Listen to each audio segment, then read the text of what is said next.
ये भारतवासियों, बिहार वासियों एवं सारण वासियों, मैं उमेश्वर सिंह रुक्मणी जी, आम आदमी पार्टी का एक सिपाही। सबसे पहले मेरा प्रश्न प्रधानमंत्री जी से है कि प्रधानमंत्री जी ईमानदार हैं? यदि ईमानदार हैं तो गुजरात में स्वास्थ्य विभाग में क्या हो रहा है इस पर ध्यान करके और सुप्रीम कोर्ट से थोड़ा सा भी शर्म करें कि सुप्रीम कोर्ट क्या कह रही है।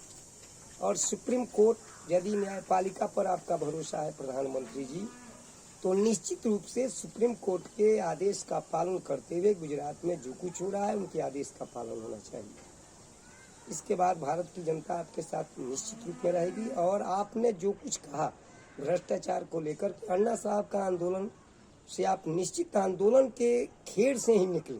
आंदोलन जब हुआ इसके बाद कांग्रेस पार्टी जो गलतियां की थी उसका भुक्तभोगी हुई और इसके बाद आपको प्रधानमंत्री सारे लोग भारतवासी बनाए।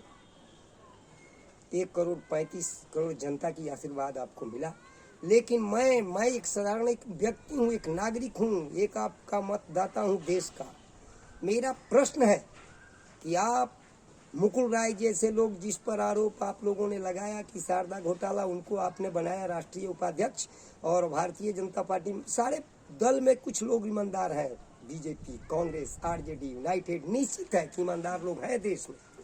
लेकिन मैं पूछना चाहता हूं प्रधानमंत्री जी, आप यदि मेरे वीडियो को देखें तो आप भ्रष्टाचार कहते कहते और आप जितने देश के भ्रष्टाचारी लोग थे उनको आपने राज करने के लिए, अपना how to earn the name के लिए आपने मिलाया। दूसरी बात नहीं है। आपने LK आडवाणी जैसे लोगों को साइड किया, आपने मुरली मनोहर जोशी जैसे लोगों को साइड किया, आपने बहुत सुषमा स्वराज जैसे लोगों को आपने साइड किया और बहुत बड़े बड़े लोगों को जो ठीक थे, अच्छे थे, बुरे थे, आपने साइड किया। आपसे मेरा प्रश्न है प्रधानमंत्री जी कि आपने जो कुछ आप हो रहा है भारतवर्ष में, नौजवानों पर क्या आपका ख्याल है कि 18 से 30 के नौजवान जो हैं, आपके लगभग 9 करोड़ 10 करोड़ नौजवान रोड पर है। क्या कारण है कि रोड पर है? आप क्या कभी सोच रहे हैं कि प्रत्येक प्रोविंस में इंडस्ट्री, छोटे छोटे उद्योग लगाए जाए और इन उद्योगों में नौजवानों को रोजी रोटी दिया जाए?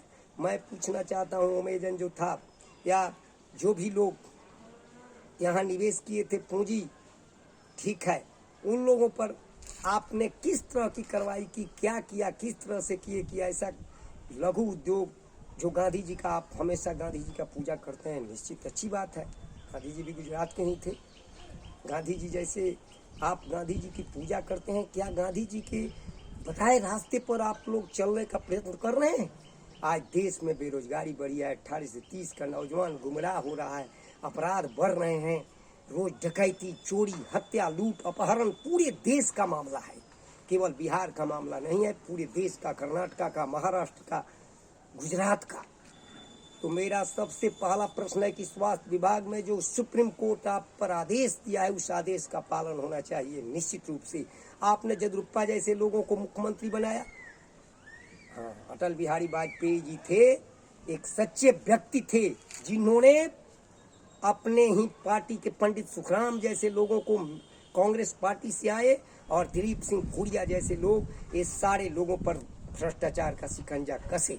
लेकिन आपने क्या किया? जितने भ्रष्ट लोग थे उनको मिला करके और पुनः आपसे मुकदमा खत्म करवा करके वैसे लोग फिर अपना जहाँ के तहाँ चले गए। तो मेरा एक पहला प्रश्न है। दूसरा प्रश्न, अब मैं बिहार पर आता हूँ। बिहार के मुख्यमंत्री जी से नीतीश बाबू भी ईमानदार हैं, मैं जानता हूँ। उनके भी पीछे हम लोग काम करने का मौका मुझे मिला है। लालू जी के पीछे सब पर भरोसा था, लेकिन भरोसा मेरा अब लगभग एज 60 होगा। देखते देखते भरोसा घटते गया। नई क्रांति की आह्वान हुई, एक सेकंड आज़ादी की लड़ाई शुरू हुई।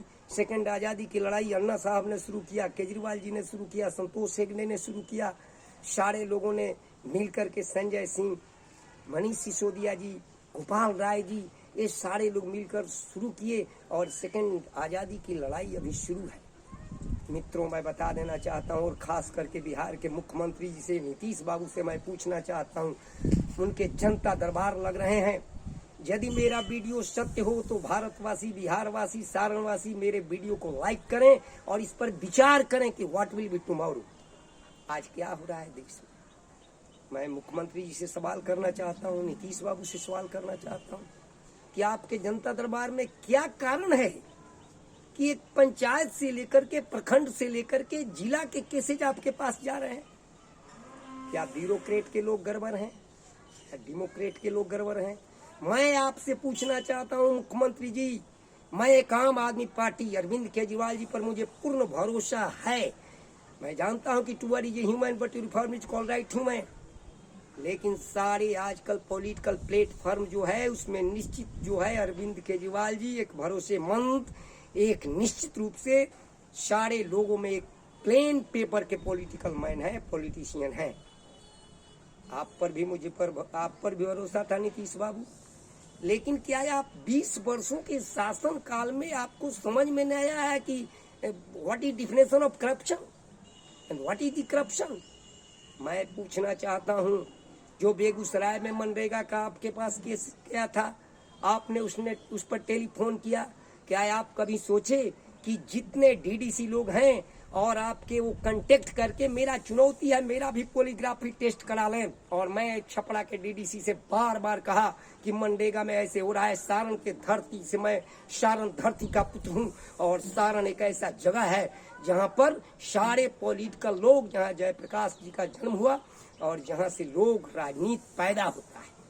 लेकिन आप लोग कहीं क्षेत्रीयतावाद, कहीं जात पात, कहीं संप्रदायवाद का नाटक करके देश को आप लोगों ने खंजर बना दिया। मुख्यमंत्री जी, आपसे पूछना चाहता हूं, आप पर भरोसा था, क्या हो रहा है, कैसे हो रहा है, किस तरह से बिहार चल रहा है?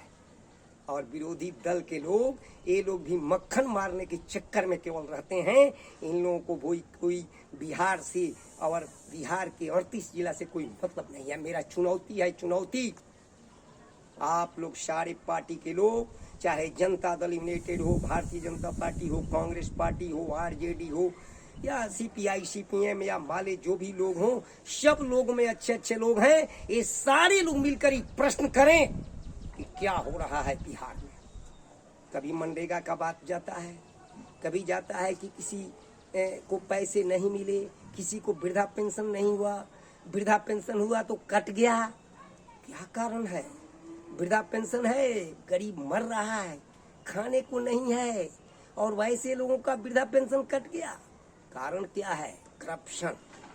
मुख्यमंत्री जी, आपसे मेरा प्रश्न है कि जो स्वास्थ्य विभाग में हो रहा है, जो मनरेगा में हो रहा है, जो नल जल योजना में हो रहा है, किसी एक व्यक्ति का दोष नहीं, एक करप्शन का चैनल है, चैनल रैकेट है, सिस्टम। पहले आप शिविर लगवाएं, जनता दरबार के पहले शिविर लगवाएं और जनप्रतिनिधियों और ब्यूरोक्रेट के लोगों को मिला करके शिविर लगवाएं। बालू में क्या हो रहा है? ये लाल बालू जो सोना कहा गया, ये बिहार की संपत्ति है। बिहार की संपत्ति पर किस तरह से राक्षसी प्रवृत्ति के लोगों का लूट हो रहा है, चाहे वो ब्यूरोक्रेट के लोग हों या डेमोक्रेट के लोग। आपके खनन मंत्री क्या कर रहे हैं? आपको इतना एक्शन लेना पड़ता है, आप अपने खनन मंत्री से पूछिए कि वो क्या कर रहे हैं। पहले मुनेश्वर मांझी, पासवान जी जो यहीं के थे और जीते थे और खनन मंत्री थे, उनसे पूछे लोग क्या हो रहा था सारण के धरती में, भोजपुर के धरती में, पटना के धरती से क्या हो रहा था बालू का खेल। मुख्यमंत्री जी, आप सोचें, कैसे आप भारत लेवल के पॉलिटिकल मैन हैं, आप पर मुझे भरोसा था, लेकिन क्या हो रहा है? क्या गद्दी ही प्रमुख चीज है? आप रोड पर आ जाएं, गद्दी को छोड़ें, तब आपको समझेंगे आप सच्चे लोग हैं। और निश्चित रूप से या पॉलिटिकल मैन हो, ब्यूरोक्रेट के लोग हों या डेमोक्रेट के लोग हों, दोनों पर कार्रवाई होनी चाहिए। क्या आईपीएस को कहीं सस्पेंड कर देने से क्या बिहार ठीक हो जाएगा? किसी पर थोड़ा कार्रवाई कर देने से बिहार ठीक हो जाएगा? नहीं, जेल बनवाने पड़ेंगे, बहुत से जेल बनवाने पड़ेंगे, और आजीवन कारावास की उसकी सजा देनी होगी, और रुपया का रिफंड करना होगा। जितने रुपया लूटे हैं लोग बिहार में, रुपया रिफंड करना होगा, और नौजवानों को रोजी रोटी देना होगा। सारे रुपया को डिलीवर करके इंडस्ट्री खोलना पड़ेगा, और उसमें से नौजवानों को रोजी रोटी देना होगा। जो हमारे नौजवान 2.5 करोड़ 3 करोड़ नौजवान रोड पर हैं, कहीं पॉकेटमारी हो रही है, कहीं छिनतई हो रहा है, कहीं साइबर क्राइम हो रहे हैं। क्या कारण है? आप बिहार के गार्जियन हैं, आदरणीय है, मैं भी आपको आदरणीय मानता हूँ, मुझे पूर्ण भरोसा था। लेकिन आज जनता दरबार में क्यों छोटी छोटी घटनाएं आपके पास जा रही है? क्या कारण है? इसका अर्थ है कि ब्यूरोक्रेट के जो लोग हैं वो एक रैकेट बनाए हैं, और आपके निम्न स्तर के जो डेमोक्रेट के लोग हैं वो हाउ टू लूट में लगे हुए हैं। आप सोच रहे हैं कि बिहार ठीक हो, ऐसे बिहार ठीक होगा? कारण क्या है मुख्यमंत्री जी? कारण यही है कि करप्शन को मुद्दा बना करके आईपीएस ईमानदार जो हैं, ब्यूरोक्रेट के जो ईमानदार लोग हैं, डेमोक्रेट के जो ईमानदार लोग हैं, एक गिरोह बना करके बिहार में एक सच्ची लड़ाई होनी चाहिए। और इसके लिए एक प्लेटफॉर्म आम आदमी पार्टी निश्चित रूप से बन गया है। मेरा चुनौती है कि आम आदमी पार्टी में भी जो गड़बड़ लोग होंगे उनके विरोध में मैं बिगुल फूंकने का काम करूंगा। जय हिंद, जय भारत माता।